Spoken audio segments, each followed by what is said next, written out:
Welcome to La Vida Rosa. I'm your host Pinky, and today I'm going to be talking about Married at First Sight. But before we get into that, I want to let you know I have a website, lavidarosastyle.com, where you can find cute earrings like the ones I'm wearing right now. These are little elephants. And don't forget to like, comment, and subscribe. And without further ado, let's get into this video. Y'all, I'm kind of mad at myself because I clicked on a spoiler and I did not want to see that particular spoiler. I'm not going to say what the spoiler is. If you leave any spoilers in the comments, you will be blocked. Okay, I don't want to spoil it for anybody that doesn't want it to be spoiled. But I'm going to act like I didn't see that because I don't know if it's true or not. It might not be real. So I'm just going to act like I didn't see it. So last night we saw Mika and Michael as well as Mindy and Zach get married, and so that's gonna be what I'm mainly gonna talk about, and I might bring up a little bit of the fluff they added in there to fill up this whole 2 hours, y'all.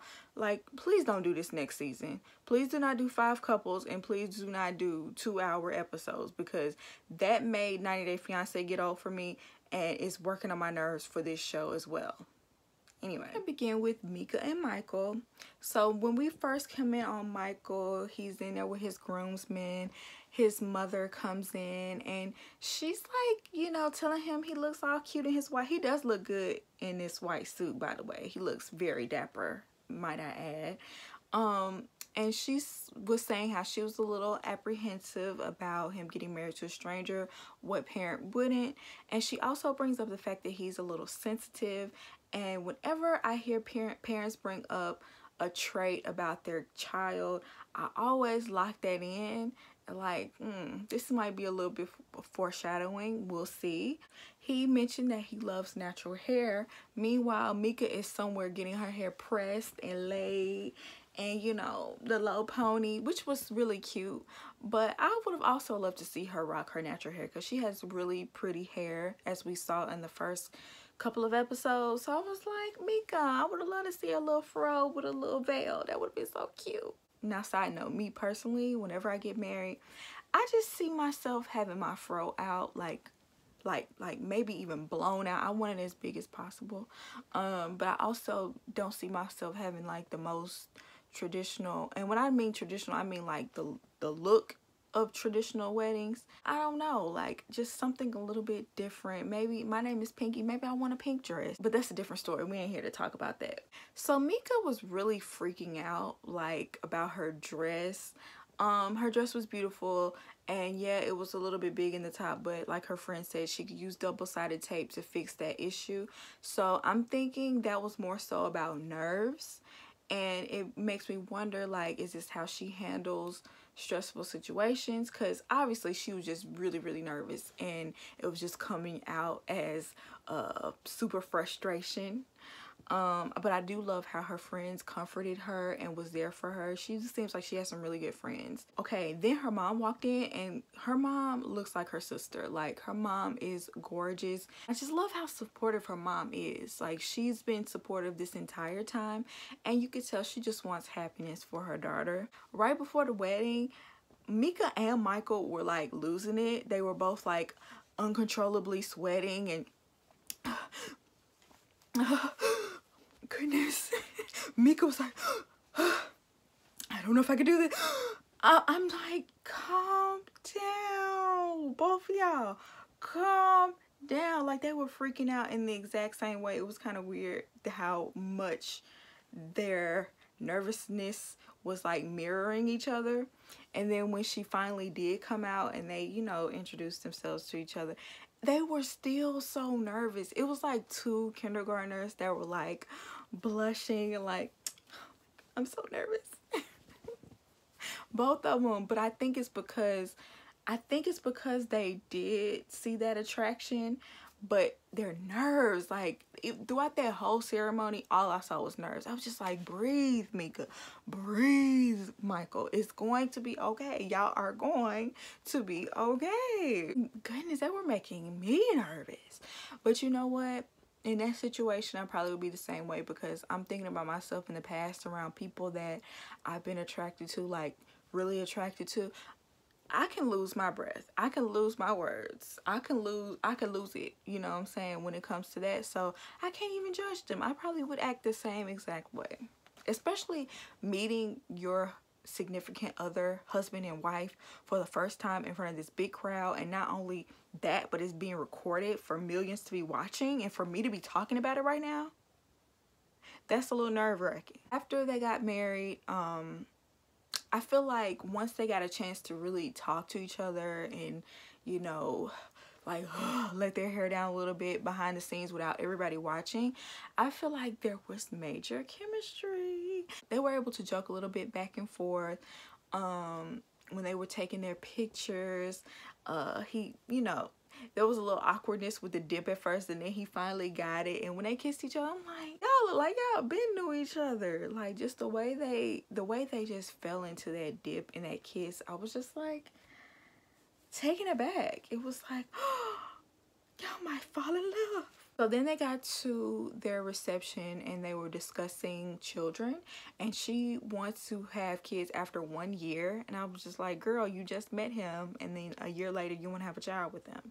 And he said at least 2 years. I definitely was on his side, I mean, considering the circumstances, but his reasoning was, it's the first year he wants to travel and get to know each other. The second year he wants to establish how you want to live, and he has this single black man apartment, and you know, a whole family ain't gonna work in no single black man apartment. So I understood exactly where he was coming from. I think Mika did too, and I understand she's like, and I think she's in her early 30s, like 31, 32, something like that. I understand the rush to want to have kids, because, you know, biological clock is ticking or whatever, but we do have other options out there. I know a lot of people don't want to adopt, but there are so many kids that need a good home. Or if you want to freeze your eggs, that's an option. If you want to do surrogacy, that's another option. So I like that he just didn't immediately shut her down, but more so gave his opinion and gave his reasoning behind why he was saying what he was saying, because he could have easily been like, nah, I don't even know you like that, bruh. I mean, but, you know, he gave a good reason. So when Mika met his mom and sister, they seemed like they really was getting along. It was hitting it off, but they revealed something else, that he tends to hold a lot inside. And I'm like, there might be a little bit more foreshadowing. I can't wait to see. And then her friends ask about them consummating their marriage that night, on their honeymoon night. And once again, I just think this is an intrusive question that obviously family members are pushed to ask. I mean, I just don't think people just, I don't think everybody would ask this on their own. Because I'm like thinking about it, my friends wouldn't ask my husband, like, what? But then again, this is like a totally different situation than I would be in, getting married. So I guess, child, he gave the answer that all the men give. He would let her take the lead and not demand anything of her. But judging from that preview, it seemed like he might be a little demanding in these coming episodes. So we shall see. Next is Mindy and Zach. First of all, I want to say I really think it's ridiculous that Mindy's parents and her sibling did not show up at all. I was like, kind of holding out hope that they would come in at the last minute, but no, they didn't show up at all. I know somebody in the comments is gonna say, well, they don't agree with this whole process, and I understand you might not agree, but this is your child getting married, and I'm gonna say that every time I think about it, because it's kind of like you leaving your child hanging. I know they're grown, but still, you want your family at your wedding. I think her dad texted her sister and was like, send me pics, but that's not good enough for me. Like, hopefully they make it up somewhere in this season, because whether you like it or not, she's married to him, so you're gonna have to meet him eventually. You just gonna not talk to your daughter or her husband? And someone mentioned this in the comments on my last video. They said, you should support them so they know you will be there if you need them. So let's say the person they marry is crazy. Why would your child want to turn to you when you were not even there at the wedding? You didn't show him any sort of support. why would they want to come back to you so you could say I told you so? Zach's mom thinks he is crazy. Actually, she said everybody thinks he's crazy, but maybe this is the only way he'll learn how to treat a woman. And I was like, once again, the mama was saying a lot there. Like, she was implying a lot there. He hadn't been treating women right in the past. See, that's what I got from that. He seemed like a player type. She said he had commitment issues and he leaves when it gets tough, but she's hoping that him getting married will, I don't know, influence him to not want to do that. I don't know why people think marriage is like a cure-all for your issues, especially when it comes to relationships. Marriage does not fix that. If you had issues with commitment when you're not married, being married to somebody is not going to change that. You have to make the conscious effort to commit. And perhaps go work on those issues that are preventing you from committing. On the flip side, Mindy has gone through some traumatic experiences. On previous episodes, she said that she lost her sister to, I believe it was a drug overdose. And she had a miscarriage not too long after that. So I'm hoping she's not trying to rush to get married to fill a void or to try to fix her emotional trauma. Because the same thing I said about Zach, marriage is not going to fix that. Being with somebody is not going to fix that. Another person cannot heal you. You know what I'm saying? So I don't know. This whole thing is tragic to me. At first I thought it was just all on Zach, but now I'm kind of looking at Mindy like, this marriage is not going to solve your issues, you know? I'm just trying to see how I feel about Mindy walking by herself down the aisle. In a way, like, I guess it could be considered like, well, why do I need a man to walk me down this aisle? My dad didn't show up, so I'm just going to take myself down the aisle. I'm giving myself away. But it's also like nobody could walk you down the aisle. There's not one man on your side of the family, not a cousin, not an uncle. Did nobody from your family show up? Who is sitting in these seats on your side?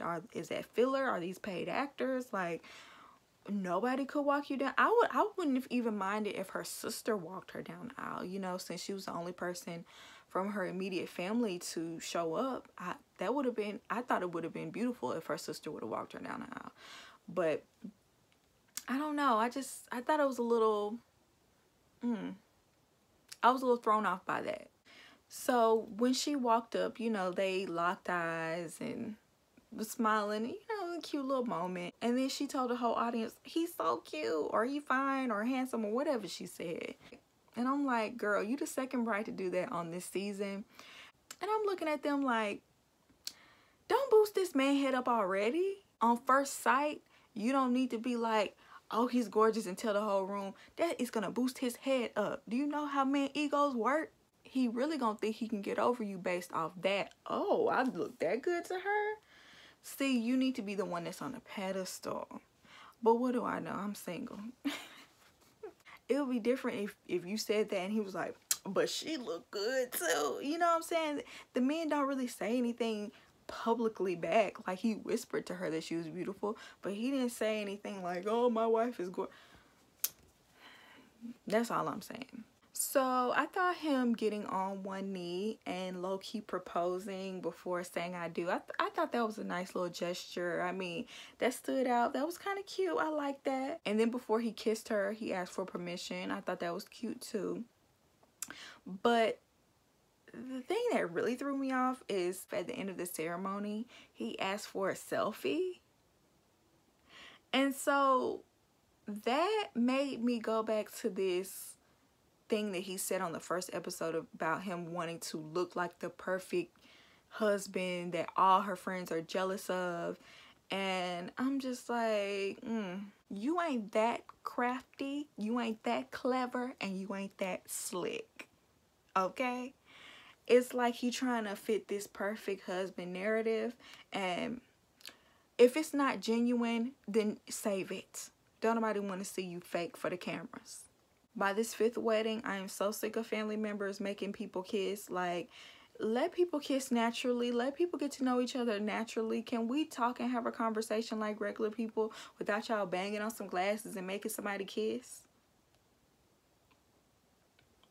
Okay, and so when she sat down with his family, everybody was pretty much nice except for the stepmother, who kept looking her up and down. It just seemed like the stepmom was not here for this situation whatsoever, like her husband dragged her there or something. But the father ended up really liking Mindy and saying she was genuine and a beautiful person. I thought he had such great words to say about her after only meeting her once. That was sweet. And he sat with her friends, and they say he needs to be very direct with Mindy because she overanalyzes everything. So you can't really be subtle, or you can't imply things. You got to be straight up with her, basically. And you have to keep that in mind because she's very hard on herself. And he, in turn, said he was a bad communicator. So this is just adds to the ingredients to the recipe for disaster. But beautiful wedding, you know. I really don't have much to say about the other 3 couples, but I guess I'll go ahead and say what I wrote down. Austin and Jessica, he confirmed to her friends that he is a mama's boy. So I hope Jessica like cleaning up after him, doing his laundry and cooking, because he only knows how to make chicken. But as they were leaving, their friends and family were trying to, I don't know, trap them in with this long confetti. I've never seen anybody try to walk through basically a barrier on their way out of their wedding. What kind of confetti was that? That was so, like, they looked like they were gonna get choked up by the neck by that confetti. What whose bright idea was that? And I also wrote down Jess was very drunk. She did some very drunk looking moves, and Jess was toe up. Like, she was toe up by the end of that wedding. Derek and Katie. Now, Katie's friend, I don't know if she embarrassed her, but she definitely embarrassed me. I was so embarrassed watching her be that drunk and that crass. I mean, it's one thing to ask about the honeymoon night, but the way she was saying it out, you don't ever need to be talking to nobody's husband like that. He was literally speechless. He literally did not know what to say. She was really out of line, and I feel like somebody should have really drug her away because, girl, she was a little bit too sloppy to be on TV. Somebody, that was a little bit too much. Brandon and Taylor, when he grabbed that cake, every black woman in that room was looking just like this. Because first of all, let me tell you something right now. If I have a full face of makeup on, unless I'm about to take this makeup off, like you see me with the makeup wipe in my hand about to put it on my face, don't you ever do anything to disturb a full face of makeup. Don't you ever. Because you don't know the time, the effort, okay, that it took to doing this face. You don't touch it, okay? I'm going to have to give y'all a crash course in how to deal with women wearing a full face. Because whenever I see men wiping away a tear on a woman with a full face, no sir, you do not wipe, you pat. You gently pat with a tissue because you don't want to smudge with your fingers. But that's besides the point. I don't know, I think a lot of what Brandon was doing was very performative, very for the crowd, very for the viewing audience. Even Taylor at one point thought he wasn't feeling her until they got to the hotel. And we shall see what happened on the next episode with all the couples.